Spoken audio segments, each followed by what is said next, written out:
Welcome to Becoming an Elite Financial Advisor with Sten Morgan, where we help financial professionals like you recognize and reach your potential faster. Did you know that 80% of 2022 is over? Well, it would make sense then that we'd start to look forward to things that we want to be different in 2023. One area that we have a tremendous amount of control over changing is our health. But there's more to health than carrots and running shoes. Health is spiritual. Health is who we spend our time with. Health is how we see the world every day when we wake up. So today we're going to get practical and discuss what we can do to improve our health, and then also talk about the impact that has on our business and personal life. So here's my conversation with Sten Morgan. Welcome to the podcast. Sten Morgan here with my good friend Andy Traub. I'm excited today to dive into some little things that can turn into big things for your business and really even your life. So we're going to talk about health and a lot of different aspects of health, but where did you start to see and learn about these patterns among top producers, and maybe mention why being around top producers can be discouraging? When I started going to conferences when I was young, I wanted to be around people that were doing big things. What I caught myself, though, is I'd be almost intimidated by when they throw out these huge ideas. You know, our good friends over, Matt Jarvis is like, hey, work 6 months out of the year. It's like, whoa, like that seems so far away. Yeah. And there is a process to get there. Or when we tell advisors, hey, the thing you've been giving away for free in order to sell a product, you can charge for that and make a lot of money. Yeah, put 5 figures on that. And they're like, what? Am I even worth that? And so yeah, it is helpful for us to have vision. It's great to get around big producers and advisors that talk about big ideas, because you say, okay, it's out there. People are doing it, so I know it's possible. Yeah. Now it's up to me to figure out how to get there. But in addition to that, as I've been around a lot of producers, I realized there's some commonality here. Like there are these things that you could choose to do tomorrow, whether it's causation or correlation. Like I'm not going to tell you, hey, if you do these things tomorrow, you're going to have all this other success. But I've seen all of these things enough times that they're fully within your control. And if you start doing them, you will be more successful. Right. So there are some things that you cannot do starting tomorrow, like not work 6 months of the year. Yep. But there's things that you could do that would maybe perhaps create that opportunity if you wanted to. That's right. Right. So let's begin with one that I think this is one of those where you're either yes or no. There's no real medium. Yep. Right. It's not like you're kind of pregnant. You're either pregnant or not. Right. You're kind of married. No, you're married or you're not. People either exercise or they don't. That's right. So let's break down the impact of that, and also a good place to start if you don't. Yeah, I think it doesn't have to be extremes. So in all of the things we'll walk through today, it doesn't have to be I do it to the 10th degree or nothing. Or it doesn't count. Like yeah. I'm doing CrossFit every morning for 2 hours, Or it doesn't count. No, that's not the case. Sorry, CrossFit people. Yeah, CrossFit's great. I'm all about it. But for those that are, I need to become aware that my health leads to other things. That when I exercise, I'm more alert in the day. I have more energy to be more aware of my family and produce better. Like there's so many side effects to just being active. Right. And for me, I've in college, I worked out in the afternoon, and I've in my life had to realize, okay, you got to wake up at 5 o'clock. I never thought I'd wake up at 5 o'clock. I was like, that's silly. Like, why would I do that? Well, slowly I've had to work into that because I valued the exercise and saw the benefits and what it did to me mentally, and it made me uncomfortable, and that the benefits of that just kind of spill over to your life. That now I'm the guy that wakes up at 5 a.m. to work out. Yeah, I get a text me at 5:30, and I'm like, yeah, that's Sten. Andy, I have an idea. Wake up. That's fine. And then so I don't. You're my alarm now. It's great. That's right. You're good. No, but I think that there was a study in 2018 about morning exercise, and one of the interesting byproducts, which we'll talk about with another one of these, is that they did not tell them to change their diet. But people's diet started to change because when they started the day with a healthy choice, they're like, why am I going to invalidate that by, like, I feel great. I shouldn't come. Yeah, that was hard. I don't want to cancel that out. Right. Yeah. I don't invalidate what I did. So there's these byproducts. I think that one of the most exciting things about exercise is ideas. That I know one of the reasons you text me in the morning is because you've exercised or you're exercising and your brain is clear. That's right. And ideas come. Yeah. I've heard on many podcasts, top performing CEOs and places say, whether it's, there's a lot of them doing MMA or some kind of exercise because my mind has to stay focused on something else. Like if I'm doing a boxing thing or a CrossFit thing, it's like I'm not sitting there like worrying about stuff. It's like I just have to keep up. The bell's ringing. People are yelling at me. Like there's something different about putting your body under pressure and how it responds. And I had a friend a while ago, he talked about, if you run, then you're a runner. If you exercise, you could be an athlete. Like you don't have to think like, well, that's just not me. It's like, well, if you get up and start walking, like, hey, you're a walker. Yeah. Like, good job. And so I think, especially if you haven't done it in your life for so long, if you don't exercise, not only are you not achieving your potential in the short run, you are fighting to build a great business, and you will not be around to enjoy it. Yeah. Or you will underserve your clients because you won't do it as well for as long.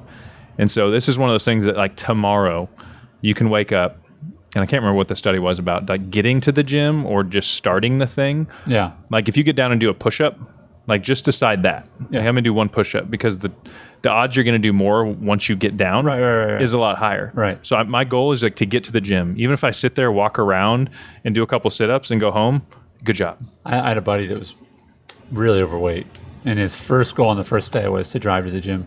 Nice. He drove to the gym, put the car in park, turned it off, turned it back on, and went home. It's progress. But what he knew was I could get up. He He got up. Yep. And he's like, I can get there.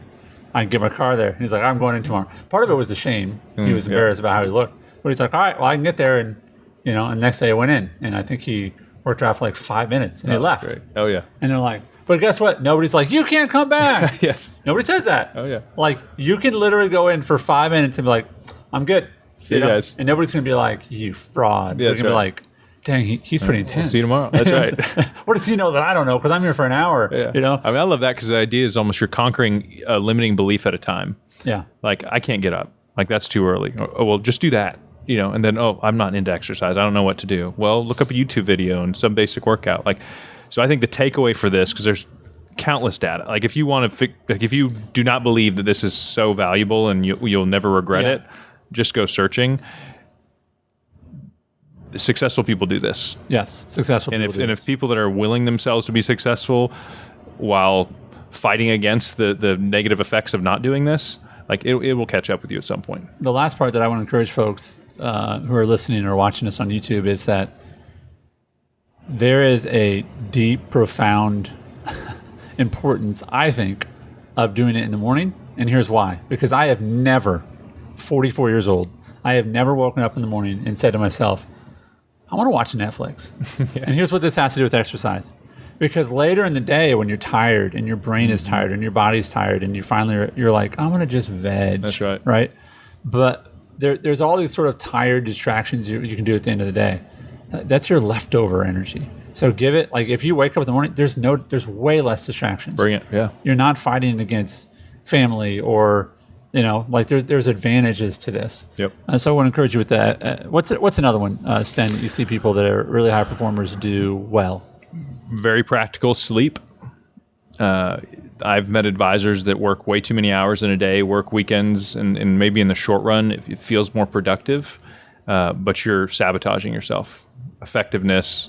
There is a sweet spot of when you should go to bed. And again, there's a level you can take this that seems extreme. I go to bed when the sun goes down. I wake up when it gets up. There's people that have alarm clocks that are light bulbs, because waking up naturally to light is less jarring than some alarm clocks. So there's so many different. My wife won't let me have one of those tactics, but I buy one. She's like, I'm in the room too. I was like, okay, I'm not gonna. You need to buy one of those lamps off of what was the Christmas Story? Like the leg lamp, and bring that and just tell it. They're coming out with another. Are they? Yeah, I'm really skeptical. It's on HBO Max. It's hard to beat the original. Yeah, don't mess with perfection. But there's so much behind. I mean, for me to wake up at 5, I have to be in bed essentially by 10. Yeah, I'm shooting for a minimum of 7 hours of sleep. There's people I've met. I think some like maybe Steve Jobs or some people, they've dialed it in like 6. No, I think it was Elon Musk that said like all I need is 6. Yeah. Anything more than that, like it doesn't help me. It only hurts me. Yeah. And so obviously that number is different for everybody, but sleep. And the old CrossFit Games champion, I can't remember his name. I think he lives outside of town here. I saw him on a podcast, and he said, if sleep was a drug, it'd be illegal. Because of how beneficial it is for your body. It's almost like performance enhancing drug that is completely at your disposal. Yeah. So some things to that, I love that you mentioned be consistent in the time you go to sleep. That will be helpful to your sleep cycles. Another, and we know this to be true, is the blue light. It's bad for you. So if you're watching us on YouTube, put your phone down and fall asleep. It's past 8 o'clock. Fall asleep to our voices. Go to sleep, bud. It's going to be fine. Get up and exercise. Eat right tomorrow. But yeah, the blue light. And again, that's a hard thing. Is a lot of people go to bed by, I'm going to look at the screen and then put it down and go to sleep. About 30 minutes before you want to fall asleep, you should put your phone down. Yeah. And some will even say up to 2 hours before you go to bed, you shouldn't watch TV. And again, that's like, I'm fully bought into this. Yeah. And if you have trouble sleeping, like play with this. Like you may figure out like, and a good night's rest is something you may not had in a long time. Once you have it, I mean, I'm sure you won't ever try to give it back. Like how important are the things you're trying to do? And what are they compromising in your business? Are you getting up on your own now? You have an alarm or you just pop up? I have an alarm, but I usually wake up. I mean, some days it's super frustrating, like 5 minutes before my alarm. I'm like, ugh, like, I guess I'll lay here, kind of just like think, and then wake up. But it's like, so yeah, my body's adjusted now to where. Yeah. And then on some days, Wednesdays, I'll usually come back, take the kids to school after workout. But Wednesdays is my day to like just be home. Yeah. And I'll probably wake up at 6:15 that day. Slacker. Yeah. So, but again, it's to what degree do you want to take it? But no one will argue, and all the people I've been around, that like, hey, sleep's not important. Like, don't worry about it. Yeah. Just hey, wake up whenever you want. Exercise, but like, you don't need to sleep. Yeah. I also think about this, and I don't mean this in a light way, but like one of the ways they torture people is they deprive them of sleep. That's right. Because it'll jack up your brain. Yeah. It really will. Yeah. Right. I will also say this. Another part of sort of messing with your mood and sleep is if you sleep in too much, it's I'm gonna drop a bomb right here. You ready? Get it? Okay. If you sleep in too much, I would submit it's because you don't like your life. That you don't want to be fully aware and awake. Okay. And so you kind of go, I'm just gonna go back to my bed sounds quiet good. place. Wow. My dreams or just unconsciousness. Like, then why are you sleeping? If you need more rest, I get it. If it's lack of motivation to do something. Yeah. Yeah, that's a bigger thing. Yeah. Anyway, that's good. Let's talk about what you eat. What are some practical things there? And what are the most common things that you see a lot of people doing that are really self-harm? I think sugar is obviously the biggest thing. I mean, that's kind of generally accepted now that like sugar, the inflammation it causes in your body makes you tired. Like that is monitoring your blood sugar levels. Like that's catching on now. Kind of constant monitoring of that. I'll see people at times, and I did it once where I got one of those blood glucose monitors, stuck in my arm. I had a little needle on it, and then you have an app on your phone. Because I was curious, how do I respond to when I do eat something? Like ice cream was kind of the thing I'll do 2 nights a week. I wait to the weekends. I don't do it every night. But I realized that there's like something in the dairy that offsets some of the glucose, so like it didn't spike very much. Oh. But if you eat like a cookie or cake, like you'll see that thing pop up. Yeah. Again, I just now know that about myself. Like I was curious about like, hey, are my habits helpful or how detrimental are they? Yeah. And so your diet is huge. Again, all this comes back to self-control of like, what do I want for myself? Is my future self going to be proud of what I'm doing? And do I fully understand the impact of this choice? Yeah. And the compounding effect, whether it's compounding in the positive or it's compounding in the negative. And the frustrating part, but I hope the encouraging part, if you do the other side of this, is you don't know until you try. Mm-hmm. Like you don't know how many things have sugar in them until you kind of like pay attention to your mood even, because you like ketchup has a ton of sugar in it. Yeah. Like there's these weird things you're like, why? It's like, well, basically like no sugar added ketchup, and then you try it and you're like, oh man, like. Yeah, no, don't do that. I would have 10%. I would have 10% as much ketchup if they gave it to me. You get used to it. It's kind of like the coconut ice cream or something, right? You got just used as to good. No sugar. No, I just don't do ketchup anymore. I would like store a separate ketchup in my house if my wife, she brought that once and I was like, honey, no. You have your emergency stash. I would 100%, 100% steal ketchup. So I think that there are extremes to diet, and I think that one of the things we didn't say was a diet, like. Some people have diets. Yeah. That's not what we're talking about. We're talking about the ongoing. Yeah, the overall awareness of how your body, your machine, the thing that's there that you're wanting to perform, are you doing your part? Yeah. And there's always I would say do not go after extremes. Small steps can be big wins. For me, again, it was like I'm having ice cream kind of randomly. It's kind of my thing at the end of the day. All right, Sten, Friday and Saturdays. Yeah. It wasn't like, Sten, if you eat ice cream, you're ruined it. You're right. What are you doing? Like beating myself up. It was like, okay, but in moderation, like that's That's my thing, but I'm not going to do these other things. Yeah. And I feel comfortable, like I can settle in that. I think that's a really healthy perspective. As in, the other night, literally, I was having a birthday party for our daughter, just turned 11. I think I had a soda earlier in the day, and it was like they were having the cake, and I was like, I'll have a piece tomorrow. I had a soda earlier. And my wife's like, where's my husband? Never mind. I like this guy. I was like, I've had enough sugar today. Like, I'm good. Yep. You know what I mean? So again, it's just little decisions. It's not like never drink soda again, but like, what if it's like, you probably don't eat cake every day. Yeah. So why you actually can then enjoy it more. Absolutely. You're like, hey, this is a celebration. This is something that I can not regret 5 minutes later and beat myself up. Yeah, make it special. So what's in the DNA of EAN and a lot of advisors that we get to coach and work with is there's an understanding that there's an average path you take or there's an elite path you take. And without question, anybody that's kind of ridden that average train, the curse of comfort, very rarely are they writing books or doing anything later in life that they're like, man, you know what? I'm glad I did that. Like if I could get my younger self here in front of me, I'd say, hey, keep choosing the elevator, Rory Vaden's book, Take the Stairs. It's like so simple. Like how many choices do we have in a day to be like, am I going to start making these choices? And what's amazing is those choices, kind of fake it till you make it, like those can rewire your brain. 100%. And eventually those things will become second nature.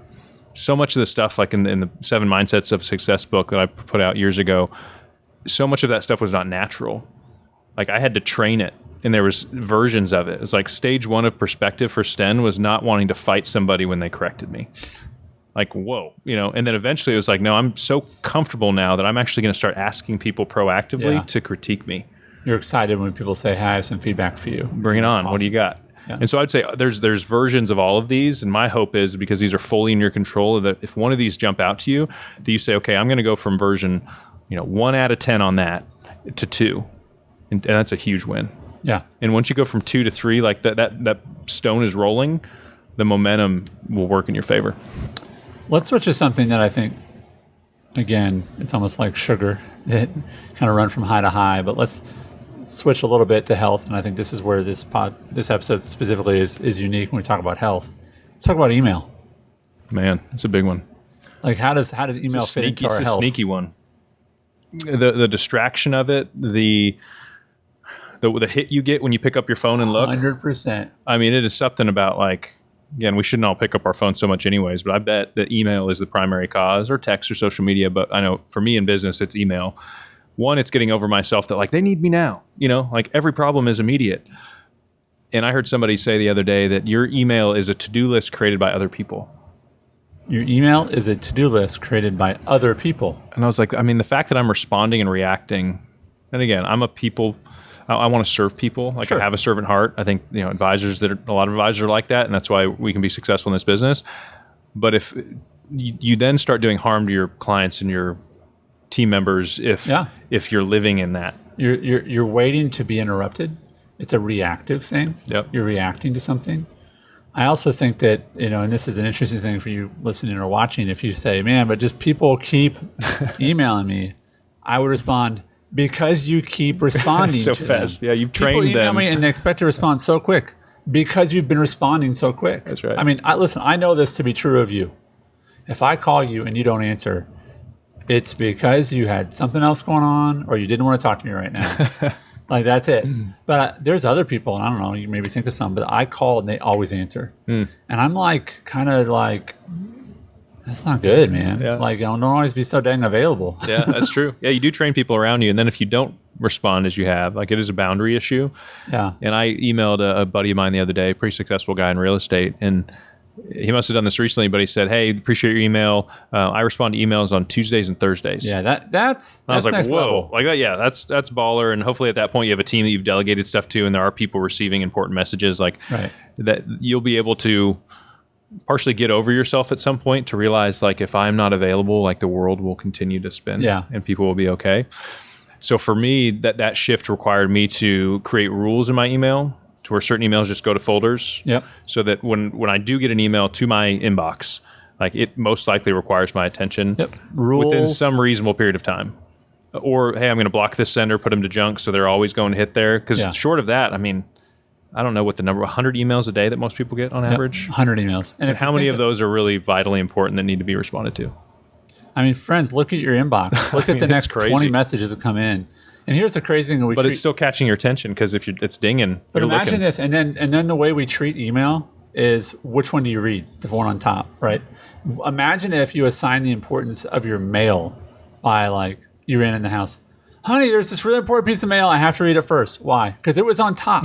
Nice. No, honey, that's a credit card ad. Yeah. Oh, this next one must be super important. Why? Because it was the next one on top. Like, we don't even order our emails, right? That's a good point. So filters for Gmail users or Google Workspace users, rules for Outlook users, like start to identify the patterns. Yep. And allow them to make decisions. All of the newsletters I sign up for, they could send me thousands. I don't care because they automatically go to a newsletters folder. Yep. And when I go through them, I just scan, delete. Good. Like 50 or 60 or 80 at a time. Yeah. Right. Yeah. And you compound that time. I mean, it would be a silly number, not only because I think there's a stat about how long it takes to come back from an interruption. Yeah. Yeah. It's like 25 minutes, like to fully get back to where you were, sort of back engaged. Yeah.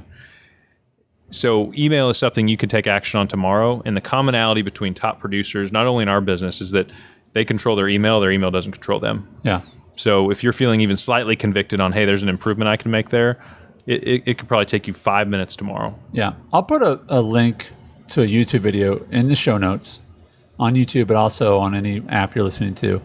And there's going to be a link in there about how to look for how many times you picked up your phone. Because Apple has this built in. So you can, and what the app is you went to. Yeah. So you can see sort of, you picked it up. I pick up my phone about 60 times a day. That's about my average. That's probably below average, though. I think it probably is. Which makes you an above average. Which makes me, let's be clear. above average person. Yes. Thank you. But here's the thing: you can't fix it unless you start to measure it. Oh, yeah. You know, and you look like, oh my gosh, I'm at 180, or gosh, but the problem is if you're too reactive, you're picking it up probably well over 100 times. Yeah, and mine, I took social media off my phone. I wasn't on it a lot easier way. You're really good at that. But I still I pick it up more than you do. I think mine's like 80, but it's email and text. Yeah. And so, I mean, that, again, awareness is key on all this stuff, because if you are aware, you can't help but start making slightly different decisions. So make smaller decisions. Yep. And make those decisions, and they're going to be small and incremental. But if you look and you go, okay, my goal is just I'm going to cut it down 10%. Great. And then you're aware of it, and you're like, I'm just going to wait. That's right. Right. There's another byproduct of this, which is to be fully present with people. People know when you're fully present or not. And so when you're less distractible, you're fully present, you get things done faster because you're fully there. So that's another byproduct. Yep. And that could even be, I put my phone down when I get home and I'm not responding to emails or even looking. Yeah, there's this. It's how tempting as you're sitting on the couch, like, I wonder what's coming in the work email now. Like, put it down. It's going to be okay. I have to put my phone in another room. Yeah. Like, it has to be, I have to be like, it's not worth getting up for. That's right. Yeah. It doesn't always have to be like my sheer willpower is going to be successful. No. Like, set your environment up to be successful. I know my willpower. Yeah. My phone has to go in the other room. Nice. That's good. Yeah. All right. Next one. I love this one. Obviously, I wrote about it in my first book, was like pursuing feedback. And at its core, you're putting yourself up for review. Meaning, as opposed to building an environment that just reinforces that you're good and just keep doing everything you've been doing before. And if anybody even looks sideways at you, they're questioning who you are as a person. Like, they're wrong by default. You can sit in that fixed mindset versus, and again, this was a progression for me, where you slowly start pursuing and saying, I want mirrors up around me. I want to be reading things, listening to things, be around people that will expose blind spots. Yeah. Because that's why blind spot's called a blind spot. It's like, you don't know. Yeah. And the sooner you know, the better you'll be. I was riding in a friend's a vehicle recently, and it was new, and I was like, I want to see your vehicle, and I said, oh, your car's got those little red things, and they're like, what? And I was like, they had the blind spot detector, and I remember seeing those for the first time, and I thought through it. I was like, for all the technological advances, like, there's still no mirror that doesn't have a blind spot. Like, they didn't remove the blind spot. They put in the detector. It's like, everybody's got it. Every car has a blind spot. And now we're going to tell you when there's something in your blind spot. Yep. And the reality is, are you the kind of person that says, like, I want a car that has those. Yep. And I want to be the kind of person that has that, like, I know I have a blind spot. Please look. And really great friends will tell you the truth about yourself, and you'll receive it. Yeah. And you have to with friendships, I'm glad you brought that up, is you have to give them permission initially. If in the past, and this was me, you were a person that was kind of unapproachable, that was kind of just intimidating, always wanted to put up a front that like, hey, I got it together. You maybe have not naturally set up an environment around yourself that people assume that'll go well. Yeah. And so to initiate that, and this is what I had to do, it's like, hey, would you mind? And they'll be hesitant. Like you may not even get like a full answer the first time.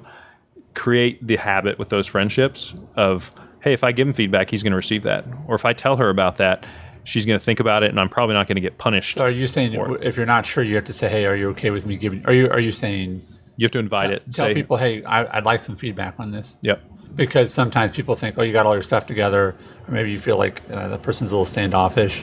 Yeah. Why would they take that risk? If they've observed you or what they've learned is like, that's not really important to you, you think you got it all together, like it may not happen naturally. I think what's super impressive is when I'm in a room with someone who I think just sort of knows everything, that they're asking questions like, tell me more about that. I want to understand this. Like, I'm not really good at that. Tell me this. Yep. I'm like, oh, that's humility. Oh, man. And wisdom. You know? One of the biggest things that I'm thankful for that I've been learning and challenged by, and this came about not because I figured it out, it's just hard life things forced me to internalize this, is curiosity. It's like there's a good chance I'm wrong. And that also two things can be true. Like the way I experience something is true to me, and the way that Andy's experienced something is true to him. So they're both true. And me trying to sit here and convince you of mine will get us nowhere. And obviously it's a huge marriage win as well. If you can be like, what do you mean by that? Like, how does that make you feel? Like curiosity and asking people their opinion will get to those blind spots so fast. And, again, take something that might take 10 years and compress it down to 3. Right. You have to get people to give you feedback. Yeah. So let's talk about, and let's just be really quick. There's some other ways you can get feedback beyond just sort of conversations. Yep. There's counseling. Yep. Right. And that's, again, inviting for, feedback from a professional whose their job is literally just to ask questions and not talk about themselves. Yep. And for me, that's the emotional kind of EQ side of things. Yeah. There's plenty of conferences. Books are great for this, low cost way of kind of reading a book. And while you're reading it, you're like, oh, if I'm good at that. But understanding who you are, where you came from, like biggest win of, my personal life in the last couple of years is like counselor every month, put that mirror up, get challenged. And that stuff takes time because you have to learn to trust those people. And so this might be something you're like, hey, I went to a counselor once. This is good. These are some things you got to commit to. I took a shower once. I should probably take another one. Yeah. So, reading books, counseling, coaching, those situations. The last one, let's just talk about who you surround yourself with. Huge. And I... Depending on where you grew up, like sometimes you can't control this. And when I was young, I didn't know. I hung out with who I played sports with, and I think about it for my kids. I'm like, are they going to just happen into a good group of friends? Because sometimes that's how it comes about. Yeah. Like, hey, I started working at this firm, and these are the people that are here. Like, I didn't choose them. Somebody else did, and I'm here. So very rarely do you get to hand select everybody around you, but you do get to decide who you spend your time with and who you learn from. And the stake in this is a study out of Harvard, I think it was David McClelland, that 95% of your success or failure in life is tied to who you spend your time with, which is a gut check, especially for me when early in my life, I was like, who can I save? Who can I help? Like it was so much of like, I got my worth from like being able to give out. Yeah. I wasn't very aware of like, hey, who's pouring into me? And so for me, this was huge. And the data supports it, that how aware are you of who's around you? You can't always choose it, but are you proactively going and saying, I want to be around some people that make me really uncomfortable, that that are going to raise me up and challenge me? And the idea that you are the sum of the 5 people you spend your time with, like that is true. I think it's also, I call it social gravity, not like depth, but like literally like when you drop something, it goes down. That there's a social gravity that like when other people around you are negative, they will pull you down with them. Oh yeah. Right. And I think that having the maturity, and I've had to do this with relationships and situations, and it's gotten super awkward where I've been in a social situation and people start just talking about something in a way that I'm not okay with. Yeah. And I will literally have to go, hey guys, I'm going to take off. And they're like, okay. Yeah. Just exit the situation. Because I know there's the folks who are watching or listening, and your work environment is not healthy. Yeah. It is not productive. It is not emotionally healthy. Yeah. It is negative. It is blaming. And you have to find a way to exit that. You have to find a way to rise above that. Yep. I talk to advisors. We talk to advisors all the time. And part of that's one of the reasons they join EAN is they're like, I have an office with 20 guys and I don't want to hang out with any of them. This collectively is not a healthy environment. Yeah. And I'm like, well, I'm glad we can be there for you. Yeah. You know? And that there is a personal side to that. Like, are people making you feel good? Are they challenging and encouraging you? I have a couple of friends years ago. I don't talk to them much anymore. But every time I was like, man, this is kind of a bummer conversation. And they're making me kind of complain about stuff. And then they're claiming, like, or do I talk to somebody and I'm like, man, this is cold outside. And this happened this morning at a 5:30 wake up class. I was like, yeah, man, it was kind of shocking walking out of the house this morning. He's like, yeah, man, but I love the changing seasons because it's like something different and new. And I was like, okay, yeah, like you're right. Like, and it's like, those are the kind of people I want to be around that are like, hey, you seem like you just took a dip. Hey, come back here with me. Yeah. And then I get to do that for them. Yeah. And so serving people doesn't mean you have to be around only top performers that only pour into you, like relationships on all the spectrum, but you have to have and be very diligent about, am I surrounding myself with people that challenge me and bring positivity into my life? Like, I just want to hang out with that guy, whoever he was, Oh, like, that's great. Oh, he's hilarious. I want to see that guy. I want to be like, yeah, man, it's like, it snowed 6 inches. And everybody's like, oh, it snowed. And I'm like, it's December. Yeah. Like, what do you want? That's right. I used to live in South about. Dakota. Guess what people don't complain about? The snow. Yeah, because like, you live in South Dakota, man. That's a choice you made. That's right. All perspective. So yeah, I think finding yourself, and I hope that this episode and Sten's words here today have encouraged you to just open your eyes and maybe just look at yourself as if, you're on the outside of yourself and go, what kind of decisions is he or she making? Are these good decisions? What are we listening to? Who are we surrounding ourselves with? What are we tolerating? Yep. And don't tolerate it anymore. Yeah. You are 95% of your success or failure is a result of who you spend your time with. If I was not achieving the success I wanted to, and I was going to spend my time on something tomorrow, it would be evaluating that. Yeah. And if there's a gap there, I'd try to figure out as quick as possible, how do I get myself around people? They're going to lift that up as quick as possible. Well, as always, thanks for listening today. I think I might have mentioned this on past shows, but one of my favorite songs of all time is written by a guy named Andrew Peterson, and it's called Be Kind to Yourself. I'll put a link to that song in our show notes. I mentioned that song because this isn't the time to feel guilty about how poorly you've handled your health in 2022. Forget it. Take that emotional and mental energy and put it towards improving your health. Be kind to yourself. What can you do today? And just maybe one or two of the areas that we discussed. You can do something today. We believe in you, so go for it.